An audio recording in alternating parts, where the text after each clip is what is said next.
தம்பி பாத்துக்கங்க இதான் நம்ம மகாலு உள்ள வாங்க சுத்தி காமிக்கிறேன் உங்களுக்கு என்னென்ன உங்களுக்கு தோதை எல்லாம் இருக்கான்னு பாத்துக்கங்க வாங்க எனக்கு வசதி இருக்குமா? எல்லா வசதியும் இருக்கு தம்பி. தம்பி இதான் மணமகன் ட்ரெஸ்ஸிங் ரூம் உள்ள வந்து பாருங்க பாத்துக்கங்க பாருங்க இது எல்லாம் சூப்பரா இருக்கும். அப்புறம் வந்து இது வந்து பந்தி வைக்கிற இடம். தம்பி எல்லாம் பிடிச்சிருக்கலையா? எல்லாம் ஓகே தானேயா? ஓகே தானே. எப்போ டேட்டுன்னு சொன்னீங்கன்னா கன்ஃபார்ம் பண்ணிடலாமையா? அடுத்த மாதம் 28 தானே? அடுத்த மாதம் 28 தானேயா? இந்த ஒன்றும் சரியா கன்ஃபார்ம் பண்ணிடலாம். அண்ணா சொல்லுண்ணே.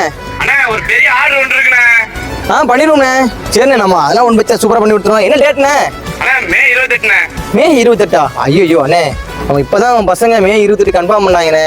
நம்மளுக்கு வாக்கு தானே முக்கியம். வேணா நீங்கள் வேற இடத்த பார்த்துக்கங்க என்னண்ணே. சரிண்ணா பார்த்துக்கண்ணா. ஓகேண்ணா ஓகேண்ணா. என்னப்பா சொல்றிய? அப்படியா?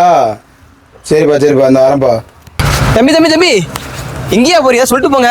நீங்க வேற ஏன்னா மாப்பிள்ளை ஃப்ரெண்டோட மகள் ஒன்று இருக்கான், அதான் நான் புக் பண்ண சொல்லிட்டு அடம் முடிக்கலாம், இல்லைன்னா பொண்ணே கல்யாணம் பண்ண மாட்டேன்னு சொல்றான்.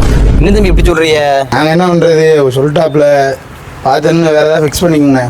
இப்போ பண்ணிட்டாங்க. சரி அவருக்கு கால் பண்ணி பேசுவோம். அண்ணே சொல்லுண்ணே.